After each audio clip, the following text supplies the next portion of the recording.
Hi friends, welcome to Vidya's Cookbook. எல்லாரும் எப்படி இருக்கீங்க? நல்லா இருக்கீங்களா? போன வீடியோலாம் பார்த்துருந்தீங்களா? பிடிச்சிருந்ததா? இன்னைக்கு நம்ம பார்க்க போறது ஒரு பிரேக்ஃபாஸ்ட் இல்லாட்டி டின்னருக்கு ரெசிபி. எப்போதுமே நம்ம சேமியா வச்சு சேமியா உப்புமா இல்லாட்டி பாயசம் பண்ணுவோம். ஆனா இன்னைக்கு நம்ம ஒரு புது விதமான ரெசிபி ட்ரை பண்ண போறோம். சேமியா பிரியாணி. இந்த ரெசிபியை பண்ணுறது எங்க அப்பா. ஃபீட்பேக் எல்லாம் கமெண்ட் பாக்ஸ்ல கொடுங்க. வாங்க வீடியோக்குள்ள போலாம். சேமியா பிரியாணிக்கு தேவையான பொருட்கள் 400 கிராம் சேமியா. இதுக்கு காய்கறிகள்லாம் என்னென்ன வேணும்னா வெங்காயம் 2 மீடியம் சைஸ் சின்ன சின்னதாக கட் பண்ணி வச்சிருக்கேன்.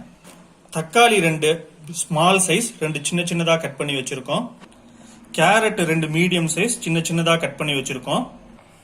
பீன்ஸ் ஒரு 10 பீன்ஸ் சின்ன சின்னதாக நறுக்கி வச்சிருக்கோம். முட்டைக்கோஸ் சும்மா கொஞ்சோண்டு சின்னதா நறுக்கி வச்சிருக்கேன். இது வேணும்னா நீங்க போட்டுக்கலாம். உருளைக்கிழங்கு 2 மீடியம் சைஸ் சின்ன சின்னதா கட் பண்ணி வச்சிருக்கேன். கொடமிளகா ஒரு சின்ன சின்னதாகவும் கட் பண்ணி வச்சிருக்கேன். பச்சை மிளகா ஒரு 4 சின்ன சின்னதா கட் பண்ணி வச்சிருக்கேன். அதோட கூட இஞ்சியும் சேர்த்து வச்சிருக்கேன் சின்ன சின்னதா. இஞ்சி ஒரு சின்ன பிஞ்சு.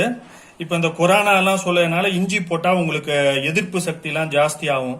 அப்புறம் இஞ்சி ஃபுட்ல இருந்தா அந்த டேஸ்டும் நல்லா இருக்கும். கருவேப்பிலை கொத்தமல்லி சும்மா கொஞ்சோண்டு ஒரு கொஞ்சம் வச்சுக்காங்க. இப்ப மஞ்சப்பொடி 1/4 டீஸ்பூன் எடுத்து வச்சிருக்கேன். பெருங்காயம் 1/4 டீஸ்பூன் எடுத்து வச்சிருக்கேன். Garam masala 1 tablespoon, sambar powder 1 tablespoon, biryani masala 1 tablespoon, இஞ்சி பூண்டு பேஸ்ட் 1 டேபிள் ஸ்பூன். இதெல்லாம் தாளிக்கிறதுக்கு தேவையான எடுத்து வச்சிருக்கேன்.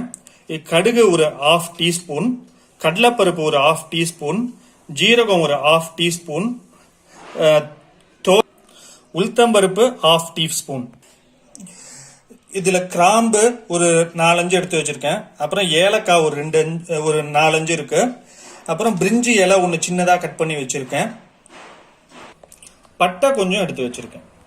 எண்ணெய் 2 டேபிள் ஸ்பூன், நெய் 1 டேபிள் ஸ்பூன், உப்பு தேவையான அளவு. வாங்க இப்ப எப்படி செய்யறதுன்னு பார்க்கலாம். இப்ப தவா நல்லா சூடாயிடுச்சு. இப்ப சேமியா வறுக்கிறதுக்காக 1 டேபிள் ஸ்பூன் நெய் ஊத்திக்கிறேன். இப்ப நெய் நல்லா காஞ்சிருச்சு. இப்ப நான் சேமியாவை இதுல போட்டு லேசா வதக்கிக்க போறேன். இது ரோஸ்டட் சேமியாங்கிறதுனால நம்ம லேசா போட்டு வதக்கினாலே போதும். இப்ப சேமியாவை நல்லா வறுத்துக்கிறோம். லேசா வறுக்கிறேன். இங்க பாருங்க, சேமியா கொஞ்சம் கட்டி கட்டியா இருக்கும். அதனால இது மாதிரி உடைச்சு விட்டு வறுத்துக்கங்க, அப்பதான் நல்லா இருக்கும். இப்ப சேமியா நல்லா வதக்கியாச்சு. இதை தனியா நான் எடுத்து வச்சுக்கிறேன். இப்ப சேமியா பிரியாணியை நம்ம தாளிக்க போறோம். அதுக்காக என்னன்னா கொஞ்சம் நெய் ஊத்திண்டா நல்ல டேஸ்டா இருக்கும். ஏன்னா கொஞ்சோண்டு நெய் ஊத்திருக்கேன் நான். இப்ப எண்ணெய் ஒரு 2 டேபிள் ஸ்பூன் பக்கத்துல நான் ஊத்திக்கிறேன். இப்ப கடுகு போட்டிருக்கேன். கடுகு நல்லா பொரிஞ்சதுக்கு அப்புறம் இப்ப கடலைப்பருப்பை போட்டுக்கிறேன். கடலைப்பருப்பு நல்லா பொரிஞ்சிருச்சு. அதனால இப்ப உளுத்தம்பருப்பை போட்டுக்கிறேன். இப்ப ஜீரகத்தை போட்டுக்கிறேன். இப்ப எல்லாத்தையும் சேர்த்து நம்ம நல்லா வறுத்துக்கலாம் லேசா. இங்க பாருங்க நல்லா கொதிக்குது. இப்ப இந்த மசாலா பொருட்களையும் போடுறேன். ஏலக்காய் அதெல்லாமும் போடுறேன் இதோட. இதை லேசா நல்லா வறுத்துக்கிறேன். இங்க பாருங்க நல்லா பொரியுது. இப்ப மஞ்சள் பொடியும் பெருங்காயத்தையும் போட்டுறேன் நானு. இந்த இன்கிரீடியன்ஸ்லாம் எல்லாத்தையும் நாங்க ஃபர்ஸ்ட் டிஸ்கிரிப்ஷன் இதுல ஃபர்ஸ்ட் நல்லா கொடுத்துருப்போம். எல்லாம் நல்லா நீங்க பாத்துக்கோங்க, என்னென்ன இன்கிரீடியன்ஸ் எப்படி போடணும் எல்லா அளவும் நல்லா இருக்கும். இப்ப வெங்காயத்தை போட்டுக்கிறேன். இப்ப வெங்காயத்தை நல்லா பொன்னிறா ஆற வரைக்கும் நம்ம வறுத்துக்கலாம். இப்ப இதோட இஞ்சி பூண்டு பேஸ்டையும் போட்டுட்டு இருக்கேன். இதோட கூட பச்சை மிளகாவும் இஞ்சியும் சேர்த்துக்கிறேன். இப்ப வெங்காயம் நல்லா வதங்கிருச்சு. அதோட கூட தக்காளியும் நான் இதோட சேர்த்துக்கிறேன். இப்ப தக்காளி நல்லா வதங்கின உடனே நம்ம ஒவ்வொரு காய்கறியா எடுத்து போட்டுக்கலாம். இப்ப பீன்ஸை போட்டுக்கிறேன், கேரட்டு, இப்ப உருளைக்கிழங்க போட்டுக்க போறேன். உருளைக்கிழங்கு நான் தண்ணியில போட்டு வச்சிருக்கேன், அப்பதான் கருப்பாகாம இருக்கும். இதை அப்படியே கொஞ்சம் லேசா நம்ம நல்லா வதக்கிக்கலாம். இங்க பாருங்க வதக்கிட்டு இருக்கேன். இப்ப கேப்சிகம் போட்டுக்கிறேன். இப்ப இதோட முட்டைக்கோசையும் அப்படியே சேர்த்துக்கிறேன். இது நல்லா வதங்கட்டும். இங்க பாருங்க இப்ப வதக்கிட்டு இருக்கேன் நான் நல்லா. இப்ப மசாலா சாமான்கள் எல்லாம் போட்டுக்கலாம். இது கரம் மசாலாவை நான் போட்டுக்கிறேன் இதோட. இது பிரியாணி மசாலாவையும் இப்ப இதோட சேர்த்துக்கிறேன். சாம்பார் பொடியும் இதோட போட்டிருக்கேன். இப்போ இது எல்லாத்தையும் நல்லா வதக்கிக்கலாம். இப்போ இந்த காய்கறி வதங்கிறதுக்காக கொஞ்சம் நான் லேசா தண்ணி ஊத்திக்கிறேன். இதோட உப்பும் தேவையான அளவு சேர்த்துக்கங்க. இப்ப பாருங்க தண்ணி ஊத்திருக்கேன். தண்ணி நல்லா எல்லா காய்கறியும் எடுத்துக்கிற அளவு கொஞ்சம் நம்ம வதக்கலாம். அப்பதான் காய்கறி வேகும்.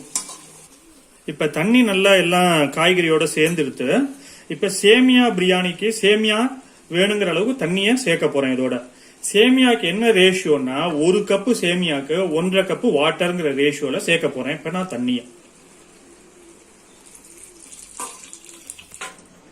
இப்ப பாருங்க தண்ணி நல்லா கொதிக்குது. நல்லா அப்படியே கொதிக்க ஆரம்பிக்கும். எல்லாம் சேர்ந்து நல்லா கொஞ்ச நேரத்துல கொதிக்கும். இப்ப இந்த ஸ்டேஜ்ல நீங்க வந்து நான் ஏதாவது வேணும்னா கூட உப்பு காரம் ஏதாவது பத்தலைன்னா கூட இந்த வாட்டர் எடுத்து டேஸ்ட் பண்ணி நீங்க ஏதாவது வேணும்னா ஆட் பண்ணிக்கலாம். இதோட நீங்க டேஸ்ட் பண்ணடிச்ச கொஞ்சம் உப்பும் காரமும் கொஞ்சம் நிறைய இருக்கிற மாதிரி பாத்துக்கோங்க. அப்பதான் சேமியாவை போட்டா அதோட நல்லா இருக்கும். இப்ப தண்ணி நல்லா கொதிக்க ஆரம்பிக்குது. இதோட சேமியாவை நம்ம இப்ப போட்டுக்கலாம். இப்போ ஒரு தடவை நீங்க எதுக்கும் காய்கறி எல்லாம் கூட பாத்துக்கலாம் வெந்துருச்சான்னு சொல்லிட்டு. இப்ப நான் அப்படியே சேமியாவை போடுறேன். கொஞ்சம் கொஞ்சமா பாத்துக்கிட்டே பாருங்க. இப்ப நம்ம இதெல்லாம் நல்லா கிளறி விட்டுக்கலாம். அப்படியே காய்கறி எல்லாம் ஒன்னா சேர்ற மாதிரி எல்லாத்தையும் கிளறி விட்டுக்கலாம். இந்த சேமியா உடனே வெந்துடும். ஏன்னா ஏற்கனவே நம்ம ரோஸ்ட் பண்ணி வேற வச்சிருக்கோம். அதனால இது உடனே வெந்துடும்.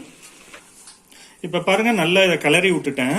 இது என்ன பண்ணலாம்னா இப்போ ஒரு லோ ஃபிளேம்ல ஒரு 5 மினிட்ஸ் வச்சுட்டு நம்ம ஆஃப் பண்ணிட வேண்டியதான். இப்ப இதோட கருவேப்பிலை கொத்தமல்லியும் கொஞ்சம் நம்ம போட்டுக்கலாம். இப்ப சேமியா பிரியாணி ரெடி ஆயிடுத்து. இது நான் இப்ப நம்ம பண்ணிருக்கிற சேமியா பிரியாணி ஒரு 4 to 5 பீப்புள் சாப்பிடலாம். இது பிரேக்ஃபாஸ்ட் டின்னருக்குலாம் நல்லா இருக்கும். இப்ப பாருங்க நல்லா உதிரி உதிரியா வந்திருக்கு பாருங்க சேமியா பிரியாணி. அருமையான சேமியா பிரியாணி ரெடி ஆயிடுச்சு. இதை இப்படியே வேணாலும் சாப்பிடலாம், இல்லாட்டி தயிர் தொட்டுண்டும் சாப்பிடலாம். தேங்க்யூ ஃப்ரெண்ட்ஸ், இந்த வீடியோ பார்த்ததுக்கு. லைக், ஷேர், அப்புறம் சப்ஸ்கிரைப் பண்ண மறந்துடாதீங்க. பாய் பாய்.